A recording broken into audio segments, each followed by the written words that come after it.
Sactown Sports.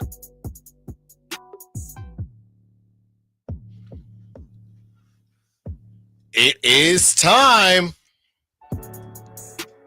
As promised, we are now joined by NBA reporter for The Athletic, Jared Weiss. Jared, thanks for joining us so much, man. Happy Monday.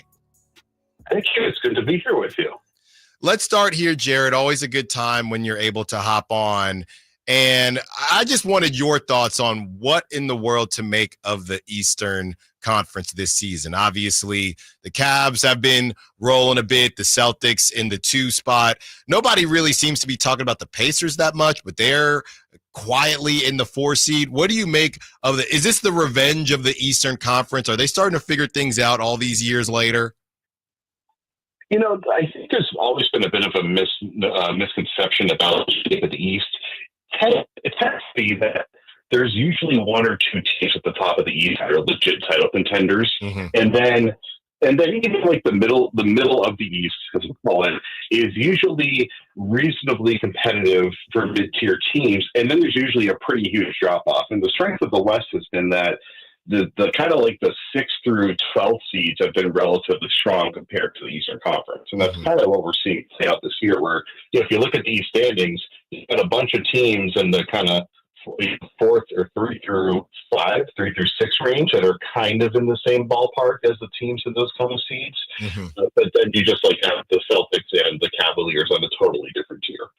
Talking to Jared Weiss, who covers the NBA for The Athletic. Speaking of the Celtics, Jared, I know you know a ton about the boys out there in Boston. Do you think they're kind of over with this losing streak from the Cavs? Maybe they can make things spicy. Probably not enough time. Probably going to be the 2 seed. But how do you think they've kind of handled the disrespect, if you will? They win the championship last season, and everyone says, oh, well, I mean, it's just a stacked team, and you have the Jason Tatum stuff where people said, oh, he's not an alpha, things like that. Have they kind of come together from kind of this, I guess, not drama, but just the NBA-ness of it all? But listen, man, the drama in this city with this team was so through the roof for so long that this is not drama. This is like stubbing your toe. Like they stubbed their toe once or twice this year. There are no real broken bones happening here. Yeah. They dealt with real conflicts. They dealt with crazy stuff. Coaches getting fired right before the season, massive trades, all that kind of stuff. Battles between the stars to figure out the hierarchy of the team. This team is pretty comfortable at this point. They're not really worrying about that. I think Jason Tatum is a little frustrated that he's not considered the best player in the NBA. But as you looked at the latest stat line from Shea, Jokic, Giannis, it's like, you know, there's a little bit of a tier gap between him and the real top guys. But whatever, who cares? They won a championship. They've got a great team. They're still a great team. They have injury issues, and I think that's really all that they've really been concerned about this year. Is just like Drew Holiday hasn't been healthy. Jaylen Brown is dealing with a little bit of injury stuff. Porzingis finally got healthy, then got really sick. So they just are hoping to keep everything together and do what they know how to do. And if they can do that, then they have a legit shot at the title. Real quick, Jared, just wanted to dive deeper on this with Porzingis, because there are a couple guys just around the league where you just never really know when they're playing or not. Would you say it's crazy to just assume that the Celtics kind of knew what they were getting with Porzingis, with a bit of his injury history and the past with that? Do you think that the Celtics, when they made the move for Porzingis, were they deep down just thinking, just be ready for the playoffs? That's all we're really asking. Just be ready for the playoffs, because they really are just that much more of a cheat code with him on the floor. Yeah, they paced him very slowly in his first season. Like he only played, what did he play? Like a little, was it around 65 or something like that? I'm trying to remember. But he missed like 20-ish, so it must have been less. He missed like 20-ish or so games. A lot of them are due to rest. A lot of them were due to little injuries that he picked up, and they would sit him out. I think with KP, I think their assessment, I'm just joking here, but they were like, they see him walk in the room and he's off by 1 or 2 micrometers. They're like, yeah, you got to rest tonight. You have a right ankle impingement, bone bruise edema, blah, blah, blah. Right. And so they knew that they were going to have to bubble wrap him through the season, and their aim was that his overall load at that point when it's the playoffs would be low enough that they wouldn't be worried about ramping up his activity level, his intensity, the fact that he wasn't going to get as many nights off in a row, or sometimes he would just get like 4 nights off in a row so he could get a little bit of rest in the middle of a stretch. And unfortunately, it just didn't work. And he had a weird compensation injury that turned into a tear, and he managed to come back early from it, but then he pushed too fast, obviously, and he had to have big surgery. And that's their big thing, is they're just hoping that doesn't happen again this year, because the road is a lot tougher this year. Yeah. And especially with Cleveland, they're facing a team with 2 guys that live above the rim, and also Donovan Mitchell also lives above the rim. Like, they cannot beat that team without Porzingis. I just can't imagine they could do that. Well, it's funny, Jared, you led me exactly where I was going to go with that. I know you've seen the memes and the comparisons, people comparing the Cavs to the Atlanta Hawks team from a couple years back. Do you think that the Cavs are being maybe a little disrespected because they haven't done it yet? And what does that say, just the team in general, about their roster construction in a world where it's you got to draft your number 1 and then you have to get the other star? What does it say about their roster construction? And do you think they could really win this thing? I'm a pretty big believer in Cleveland. I think there's a lot of similarities to the kind of composition and ideology of those Atlanta Hawks teams. I think the big difference is that, one, I think Donovan Mitchell is a tier of scorer on a different level than Joe Johnson or Paul Millsap. Right. I do think he's someone who's capable of dominating a playoff series. And we saw last year, I thought he was on his way to really making his mark on that series against Boston and making it a real tight one until he got hurt.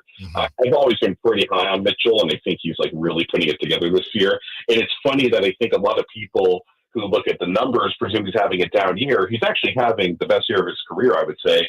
It's just that his role has changed a little bit. But you go into that Cleveland locker room and you ask everybody who's the most important player on this team. And I think even Darius Garland told me it was Donovan Mitchell. They all look to Mitchell. And that the way that they operate, it's just so difficult to game plan for. They operate on such a tight string. They have so many guys shooting the ball well. And that's kind of what it comes down to. It's like, can you have knockdown shooting across the board on your roster so that when you go to your second units, you can still get by, even if you don't have your offensive creators, because you have so many people hitting big shots. And they're built for that. They're really built for all of it.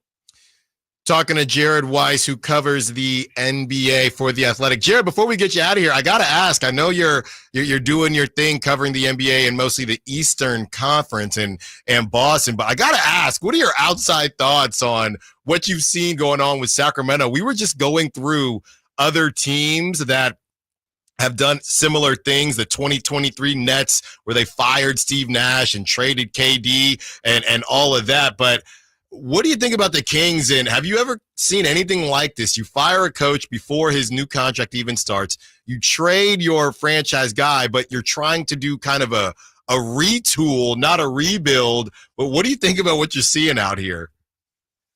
Well, I mean, one of the tricky parts is that you need Domantas Sabonis on board for this to actually work. And who knows what's going to happen there this offseason? There's been so many rumblings about that. Right. And they're going to have to do a coaching search, even if they end up landing on Christie. They need to do a pretty comprehensive coaching search. The way that they've always operated, it's always been kind of like creating deliberate internal conflict within the kind of decision-making structure. And it leads to them seemingly kind of slightly pivoting on where they're going every few years. And I think that's probably just inherent to the star quality, right? It's like, in Fox and Sabonis, they have 2 really great players, but probably haven't quite eclipsed that true superstar tier, or and maybe we just look at it that way because of the results. And maybe if this team got a couple rounds deep, we would look at it differently. Right. And I liked the trade from the perspective of you needed to move on from Fox. It seemed like that was going to be inevitable. And Levine this year was having probably as good of a season as Fox was having when he was in Chicago. So it's it wasn't like you had a major talent downgrade. This team, it's like they continue to be on a path to being pretty good, but how did they get over that hump? And most teams in the NBA are just like either we're a team that wants to get some playoff gate revenue, or we're a team that wants to keep starting over until we can find a true path towards the top. And right now, I don't know what the feeling is in Sacramento, but I don't think anybody quite sees it that way. And you look at what's happening now, where it's like they're not only are they fighting for positioning, like they're fighting to stay in the play-in right now, especially with Anthony Davis coming back. Jared Weiss, that was great stuff, Jared, especially those notes on the Kings. Thank you so much for joining us, and we will definitely talk to you soon. So are you out here? Are you in Sacramento, Jared? No, just got to New York, actually. It's pouring on me, so I wish I was in Sacramento now. All right, well, enjoy your time out there, and thanks for hopping on, and we will talk to you soon. Thanks, guys. Enjoy the Peyton Pritchard Show. That was Jared Weiss, who covers the NBA for The Athletic. Great stuff. We're way over time, but Jared was definitely worth it. Let's talk about what Jared said when we return. 2 types of teams in the NBA. Which team is the Sacramento Kings? Allen Stiles, Sactown Sports. On the move? Got somewhere to be?